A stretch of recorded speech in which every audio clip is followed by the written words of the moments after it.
Hey guys, Camilo here from Cashflow Properties. Guys, how are you? Today I want to share a bad experience that happened to me in a rental property where I had a pool. Not a good idea. Stay tuned.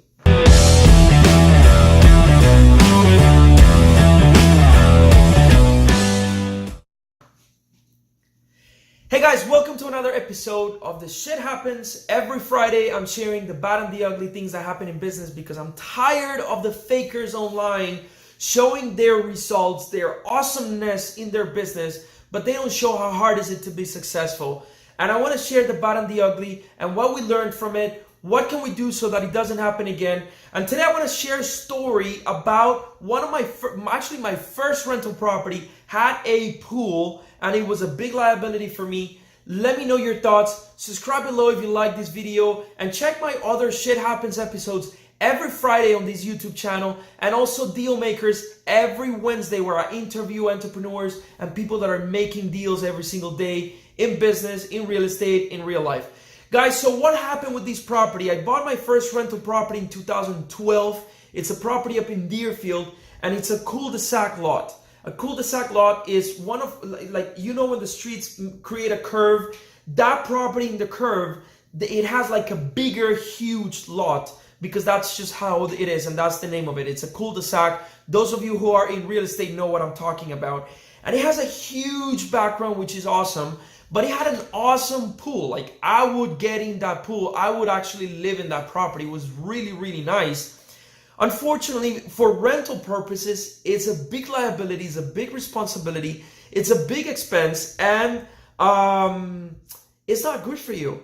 Even though the property has more value as a property itself, if you wanted to resell it, obviously pool costs a lot of money and a pool creates a lot of value into the property. If you want to keep these properties as a rental property, it's not a good idea. So my biggest advice is don't buy properties that have a pool if you're intending on renting them out. And let me share with you guys why.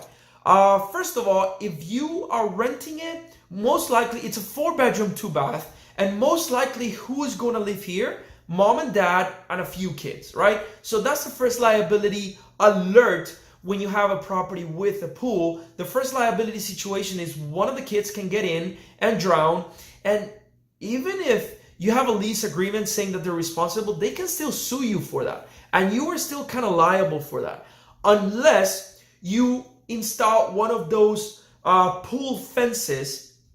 Any pool company can install these, and they're very famous. It's basically a net that covers the entire fence, and you also have to have an outside fence into your property, so no squatter or anybody that walks into the property can have free access into the house, and they can drown, and you're basically liable for that. So lesson number one, if you have a pool, make sure you have a fence outside of the full yard of the property, and you also have a pool fence right around the pool so that if somebody's going to walk in, a grown-up person can open the gate for the kids and they can pay attention to the kids.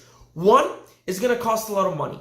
Two, you're still going to be responsible even if you do all these things. Number three, you're going to do the maintenance on the property. At that point, the maintenance on the property, on the pool, was $20 a week. That was $80 a month. That even if you put it on the lease agreement so that the tenant fixes it and make sure it's maintained, and you put them together, you put them in communication with the pool guy so they can take care of it for you, they will still not do it. Guys, tenants are late on their rent payments most of the time. Tenants don't pay for the electrical accounts, and they have a lot of financial difficulties, especially if you're dealing with low-income properties the way I do. So for a tenant, especially with Section 8, to pay $80 a month for them to maintain the property, that is not going to happen. That is not a good idea, because most likely they're not going to pay for it. They're not going to maintain it. And if the pool guy is not good enough to be going there every single week, is going to get green in less than a week, in less than 2 weeks, the pool is going to go green and it's going to be disgusting and it's going to be dangerous. Guys, to share my experience with you guys, I kept paying for the maintenance for about a year and a half, even 2 years, until it came a point where I got tired. I got tired of spending money. And I called the guys and they weren't even using the pool. It was just an expense every single day. It was a liability for me. I had to get liability insurance for me and my company. I had to get liability for my all my insurance properties, which I do, but I had to increase it because it was more expensive. And my insurance policy on the property, it was more expensive because it would also cover any leaks in the pool. Anyways, it was a headache. So what I did one day, I got tired and I said, okay, I'm gonna cancel the pool, even though it costed to somebody, because I bought it and it was already installed. It probably costed $20,000 to $15,000 to create a pool in there. I said, okay, what is my exit strategy on the property? Am I ever going to sell it? I said, no, this is going to be part of my retirement account. I don't believe in 401ks. I don't believe in Social Security. Rental properties and rental income is my retirement. So these properties not for sale in the next 10 or 15 years. I'm just going to cover it up. And that's what I did, guys. It was a weekend. I spent like $700 to make sure that it was covered. We put a whole bunch of concrete in there, and we put sand, and there was a professional company that does pool decks and pavers, and we basically covered it up, make sure it was level with the rest of the pavers in the property. And I got rid of a liability. I got rid of headaches. I got rid of these situations. I got rid of an expense every month to do the maintenance. And I got rid of insurance expenses every single year. So I lowered my expenses. I increased my cash flow.